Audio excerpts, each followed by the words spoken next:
Correct. And I'm not here to try and listen. Go ahead. Look, we just here to discuss the movie, boo. So also, you know, I find it interesting just circumventing back to what you said about Nate Parker's son when he was alive and he was on Zoom talking to his friend about what he was learning in class. And his friend on the other end was like, man, that's not true. And his friend was in disbelief, like, man, you can defend yourself against the police? Or you say, like, man, that's not true. Yes, it is true. He's like, yeah, because the Lord says this, that, third. But what happened afterwards? Nate Parker came into his room because I guess he overheard the conversation and was trying to tell him, yes, son, like, yes, it's true, but you can't do it. You know what I'm saying? And his son was like, what are you talking about? Like, what do you mean? I can't do this. And he was like, you just can't do it. You know, and I guess he didn't want to say, you know, you can't do it because you're Black. Because his son is looking at himself as a young person in America, as an American, as a normal citizen, as a regular old schmegular person.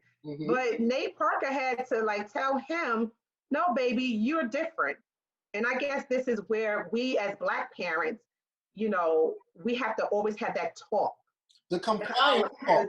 The compliant talk with it. And I had one recently with my son, and it hurt me. Because I was like, why do I have to have this fucking talk with him? You know, but I know I have to have the talk with him. I don't want him to grow up docile or anything like that. I don't want my son dead either. See, and that compliance talk right there that Black parents have to have with their children, I believe is one of the basis of why Nate Parker's character's name was named what he was named in the movie. Lincoln Jefferson. Right? Because to me, it expresses the bipolar, schizophrenic mind of the Negro, right? Because we know that Abraham Lincoln, through the Emancipation Proclamation, he freed the slaves, but it was more so to preserve the union, the continuity and the homogeneousness, you know, of the Union, homogeneity of the Union. So yeah, we'll free the slaves as long as we can keep the Union together, right? Right. So emancipation. So technically, you're a free-minded person. You're free to go in America. Jefferson, however, was he was a slave owner. He had well over 600 slaves. We know he had Sally Hemings, as you know. So he was a rapist. Right, exactly. So you know, Jefferson had 600 slaves. He was a slave owner. All that type of shit. So you got to think about it like, okay, first name, last name. Last name usually attributes ownership or lineage. You know what I'm saying? First name was named. So when you think about it, Abraham. So the Abraham Lincoln mindset. It's like I said, the bipolar. Like, you know, it's like there's a dichotomy in his thinking. The bipolar. One part got him thinking, "Hey, I'm free in America. I'm emancipated. I'm a Lincoln. I'm Lincoln. I'm free. I'm emancipated. I'm free to roam about this country. Like, you know, like you're now free to roam about the cabin." And then you realize, like, oh, then when you get chin checked by an officer, you realize, no. Oh, I'm on Jefferson's plantation. I'm on the plantation. That's not a Jefferson mind. I'm one of the 600 slaves at Jefferson. I'm still a slave. So, you know, we're operating in this bipolar mindset. So I thought that was very good. Yes. You know, he did that, you know. So did you not see the themes of slavery throughout this movie? Go ahead. And, okay. Specifically, when Nate Parker's baby mama, because I don't think they were married, but the child's mother, when they were talking, and she was talking to him to be docile. Remember? Baby, don't do this. Right. Come on, I need you home. I need you alive. You know, you're the extension of our son. So I need for you to still be here. And he was like, no, because Black people are the only people, the only race of people that are taught to be docile or that are taught to not get angry when things like this happen to us. He said every other race of people are allowed to express their anger. He said white people kill when things happen to them, right? January 6th, going to the Senate? Go ahead. Right. Oh, right. He said, so white people kill. He said, but we're the only people, race of people that are told to not, don't turn up, not seek revenge. Right. So it kind of made me think of slavery, that conversation that a slave woman may have had with her angry black slave male partner. Baby, don't go out there and kill massa and the family.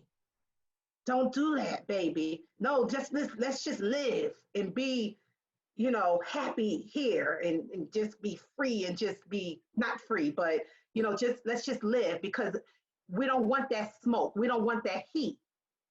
And the black man's like, no, we need to make a statement. We need to fight back. We need to fuck them up. Right. But it was like, she was kind of like pulling him back from what he should do, what he thought he should have done as a man. Right. And I think also she was being unrealistic. Like, I mean, she because she still had love for him. Yes. It's understandable. It's understandable. Like, Yeah, because we don't want y'all to die. We don't want y'all to die. So our, we're not men. We don't have that raw battle. Let's go. So we're, women are nurturing. So exactly. But we have that baby. I just want you home. I just want you to be safe. Yeah, I know you're going to serve some jail time because you fucked up, but Exactly. I don't want you to die. I'd rather have you in this bondage. I'd rather have you in bondage than to have you free in death. Death and, because death is freeing. I don't care what no one says. When you die, you're free. So, but she'd rather have him alive in bondage than free in death. So, yeah, boo. that was a Black history quote right there. Yes, boo. Right there. Damn. Yes. Damn. But it's true. And when I just saw that, man, I just thought about our ancestors and how they may have had those talks a few times amongst each other as they sat in their cabins. Should they go? Should they revolt? Should they? Yeah, I mean, it had to. I mean, when you think of the various slave revolts, the conversation had to happen. The conversation had to happen. You know what I'm saying? Yeah. Like, all right, like, I hear what you're saying, babe, but all right, I hear you. Yeah. What time is it? All right, get this motherfucker. Like, the conversations that had to happen, but you're right, and like, it's going to get to a point where people are like, yo, I will not comply, especially when, like you said, when it's other races or whites, they turn the fuck up. Like I said, they do. January 6th, these motherfuckers stormed the motherfucking Senate building. You know what I'm saying? Like, when they are upset, they do what they do. The Clive and Bundy Ranch. Yeah. Damn cows. On some cattle. You had the militia come out holding guns to the troops, not FBI, but it was whatever. I know what you're saying. Yeah. When they stormed the Millhauer Reservatory out there in the Midwest, they had guns to federal troops and law enforcement officers. Right, and like I said, that's white privilege, that's white power, that's what it is. But we are not expected to behave in that manner. We're expected to comply. So. Yeah. And it just shows that we are really, truly not free in this country. That's what that movie showed, especially towards the end. If you defy the comply, you will die. I wanted to make sure that we talked about it because you said it was a fairy tale ending, and I kind of wanted you to go in. I want to make sure that we didn't miss that. Yes. Go in on it. That ending. It was just the white savior, the white savior moment,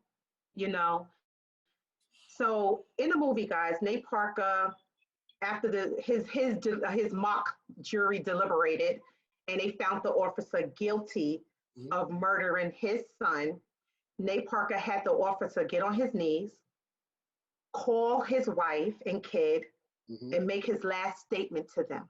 It was implied that he was going to kill this man. He put a gun to his head after the officer called his kid, and he, pulled the trigger, but nothing happened.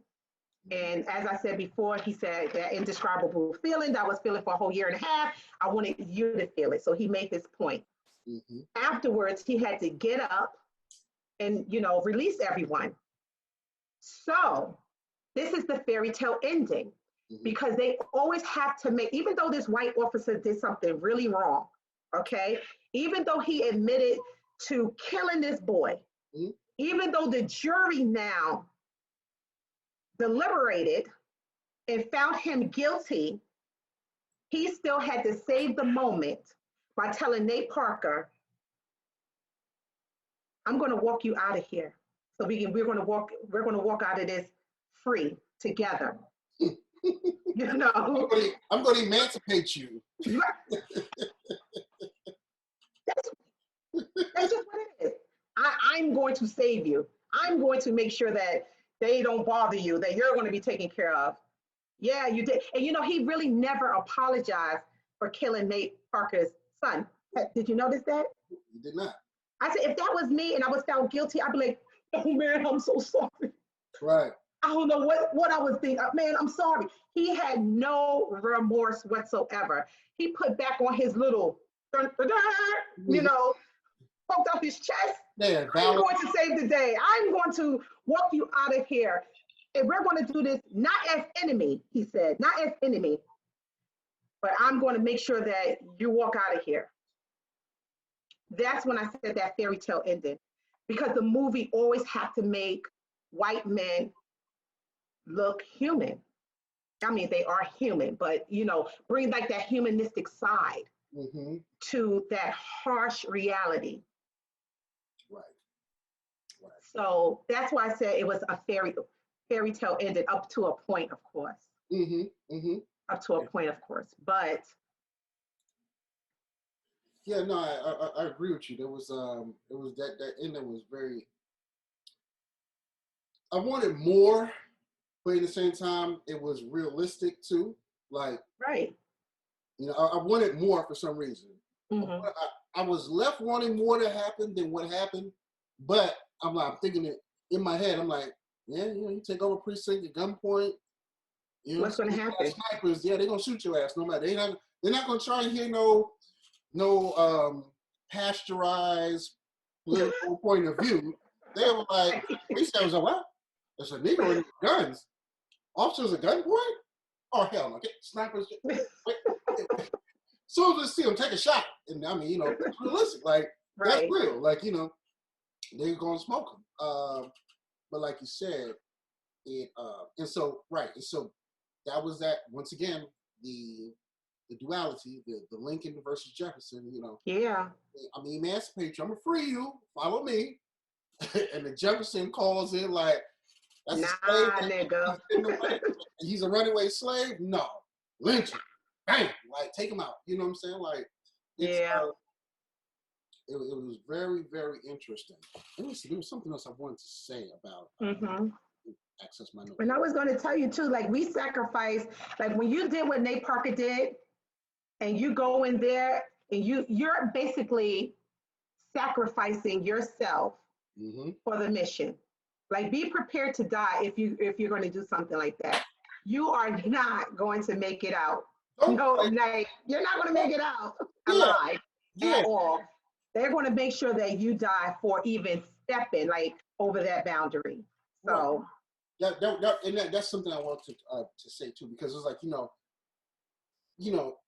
as people in America, when we see these things happen from the various police killings, people may be emotional. Well, you're going to be emotional, period. If you have any sense of humanity, you're going to be emotional.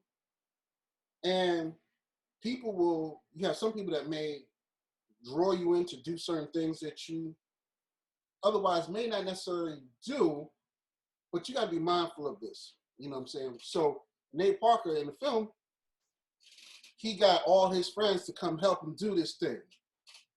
You know, they loaded up. They got the AR, all that shit. They strapped up, ready to bang. Like, yo, we banging out with you. We rocking out. That was sexy. Yes. You know? And then it's like, to get to the point, and then it's like, I just bullshit, man. I ain't gonna fuck that. It's kind of like, nigga, come on.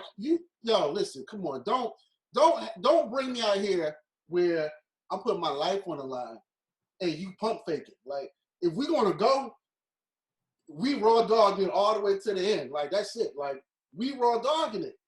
Don't play. And so sometimes, you know, you gotta, people will be emotional and they will make emotional actions and reactions, but you gotta really, when you have this conversation with people, you gotta understand their ideas, the endpoints. You know, what's the end game?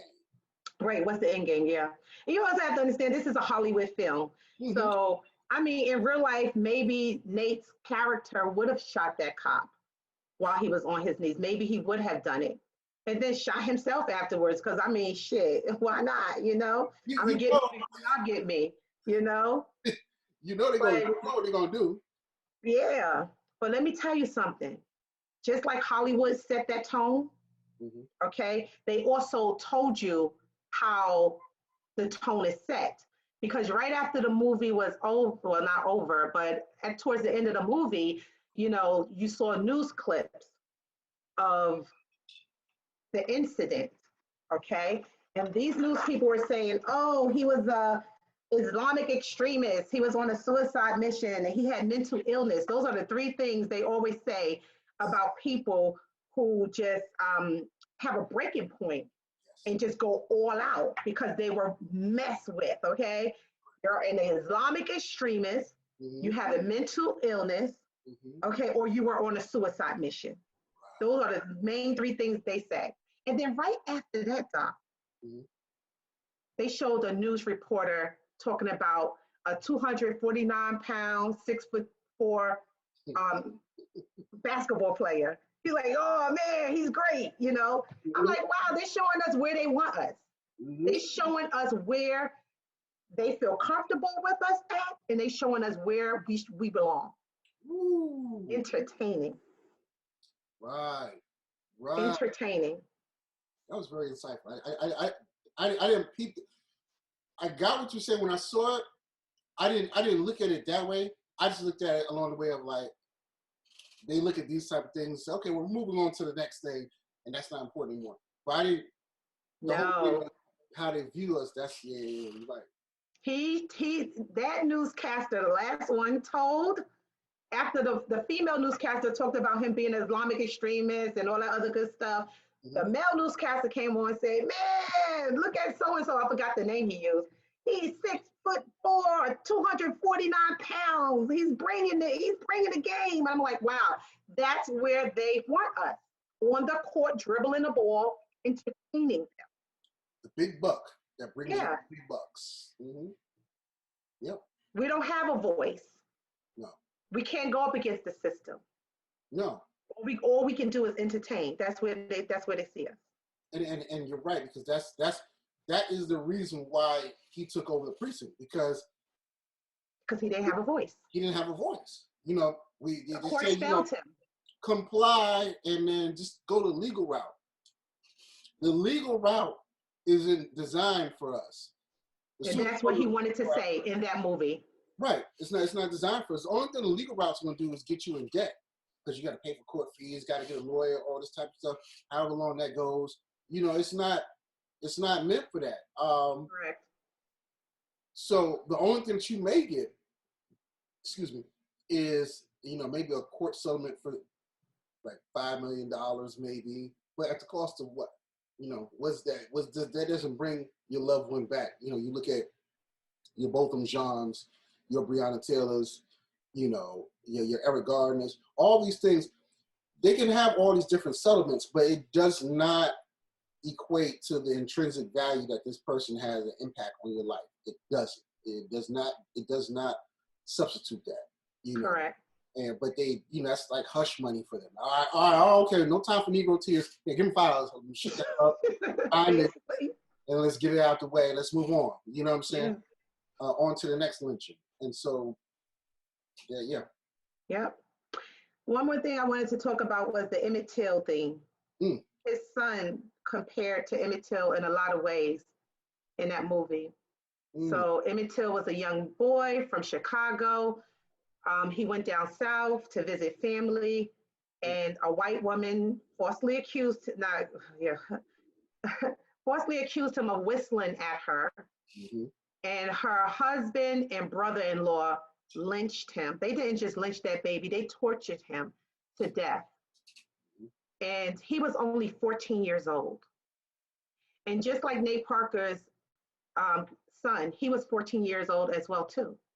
Mm-hmm. He did something that Emmett Till kind of did, because Emmett Till didn't know the laws of the South. Remember, he was from Chicago. So Chicago, Black people at the time was a little bit more free, you know, with their ways. Right. They didn't know to look down. They were a little bit more emancipated. Right, exactly. You know, he may have looked those guys or looked that woman in the eye and was like, hey, whereas the other boys like, no, you can't look Mrs. in the eye now. You got to keep your head down. But he didn't know the law. Now, in this movie, the young cat, the young boy knew the law. Mm-hmm. And he had his cell phone up. Mm-hmm. He felt like he had the right. But still, he too was lynched. Right. At 14, just like Emmett Till. Right. You may be right. You may be right, meaning morally, you may be right, but you don't have the rights. But you don't have the right, right. You know? Right. Exactly. So I was like, wow. And I love the fact how they brought the youth into this movie. Yes. Because the reporter, he was a young guy, and he really needed to see some things, because our youth are a little far removed from certain atrocities that have happened to us. Yes. To us, like we're in our 40s, we can feel it. We can still feel it because it happened to our parents. Right. Okay. But the youth today are so far removed from that pain that they think that they can roll just like anybody else up in this joint. And they can't. And they can't. And they don't have the history, and they're not teaching the history. They're not teaching the history. And we're not teaching them the history. We're not teaching history, right? So it's kind of like it's like somebody just throwing you into a tank and like, yeah, just live, but not knowing that you're in this tank. And it's kind of like, yo, there's certain rules and shit that goes on that you ain't accustomed to. But right, exactly. It's matter of fact, it's like somebody that's never been arrested being thrown in jail for the first time. Oh no, nigga, there's rules. There's prison rules right here. I know you don't know this, but this rules up it. No, you ain't sitting right there. Don't you reach for that phone. I dare you to touch the phone. Matter of fact, I'm gonna say go to that phone. You know what I'm saying? Wait, why do you think you're sitting there in cafeteria? Get your ass up. Like these the youth today, because we're not teaching them our heritage, legacy, and the history of America, and the schools aren't teaching it. You had, before Trump left office, he was trying to do the whole 1776 project that was like, pretty much whitewashing and erasing the history and legacy of slavery in America and its impact on blacks. So if we're not teaching as parents, it's not being taught in school, they have no idea of the situation they're being born into and bred in. They're just like, yo, why is this happening to me? Yeah. Like, why we keep getting killed by the cops? Right. They have an idea, but they really don't know the intricate details of why this is happening. So it's our responsibility to educate them and to show them why. It's our responsibility. We have failed our youth in many, many ways. Yes, we have. Yeah, but it's not too late. We need to start letting them know the real deal on this here America that we live in. Yeah, we must be good guardians and stewards of our history for our youth. Our youth, yeah. And once they understand, they can operate better. You know what I'm saying? Like, okay, this is all right. Okay, all right, I got you. Now I understand, right? And white kids too, and kids of all nations, they need to know as well too. As ugly as it is, as awful as it's going to make them feel, they need to know so that they too can operate from a different type of place, Right. In a different space. Right. So they can have an understanding too. That history is ugly. Our history still is, I mean, the history that we're making now is still ugly. You know, we got to make it pretty, boo. We got to make it pretty. Yep. So overall, I gotta get ready to roll out in a few. I know, boo. Yeah. But, overall, what's your overall take on the movie, and how would you rate it on a scale of 1 to 10? I give the movie an 8. Mm-hmm. That's what My overall take of the movie was really great. Mm-hmm. It was amazing. Mm-hmm. You know, that what if.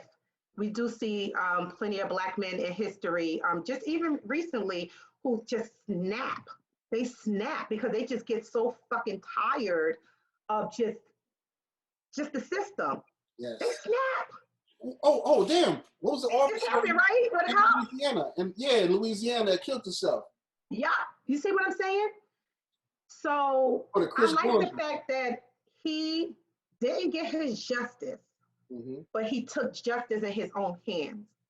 You know, I like that, but I didn't like the fact that he allowed the guy to walk because he's the one who ended up dead in the first place. Right. I think sometimes if you want a radical change, you have to do something totally radical. And I'll keep it at that because my mind is about to go somewhere that I don't want to discuss here on YouTube. I got you. Yes. Mm-hmm. Yeah. I gave the film an 8 too. That's what I said. I also gave the film an 8 on a scale of 1 to 10. I think it was very good. I liked it. That was one thing that we didn't speak on too much was the film student and his filming.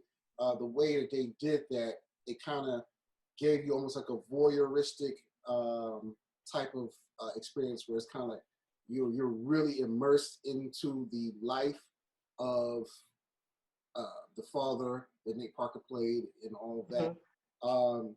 That was very good. I really like that approach to the script. And like I said, I was just left wanting more. My own thing is I was really just left wanting more. I kind of wanted to see some. I want to see the Gats bust. That's what I'm just saying. I'm just speaking like you violent, dog. You violent. I just want to see the Gats blow. I just want to see the ratchet go off for a second. Maybe at least see the leg or something. That's the Queens in you. The Queens is coming out. Yeah, or at least beat his ass. You know what I'm saying? Yeah, I know. Yeah. Just to whip him something. Like we need to see something like. Yeah, he deserved his ass beat. I thought he was going to get his ass beat. I also wanted to say, too, this was Lincoln Jefferson's manifesto in film because as the movie was taking place, the young filmmakers were recording everything. So it was almost like his proof of what really happened. And I'm happy that the young Black guy at the end had all the evidence and he was going to mail it all out for the whole world to see. And so he really got the last word. Right. So you're right. They got the video of him where they made the agreement. He's going to surrender, and they was going to walk and talk it out. And you're right. He didn't walk it out and talk it out. He got chalked out. But he got chalked out. Yeah. That's what happens. Yep. That's what happened. Doc, this was amazing, Doc. This was good. Yeah. This is good. All right, so since I ran out of points on the film, did you have anything else to say about it? No, that was it. I think we covered everything that we needed to cover. Okay, all right. People comply or die. Huh? I said comply or die. Comply or die. So people, we thank y'all for tuning in. You know what I'm saying, brother and sister talk on these movies. The next ones we'll be doing the Wendy Williams and what's the other one? Salt and Pepper. Salt and Pepper. So yes. Look forward to that. We'll be breaking that down. And just be safe out there. Keep washing your hands. Wear your mask. Make sure you're eating all your healthy foods, taking all your vitamins and herbs and stuff. And, yes. Checking on your loved ones. Yes. Mad love to y'all. All right, sis. I love you. Love you too, man. All right. Bye-bye. Bye-bye.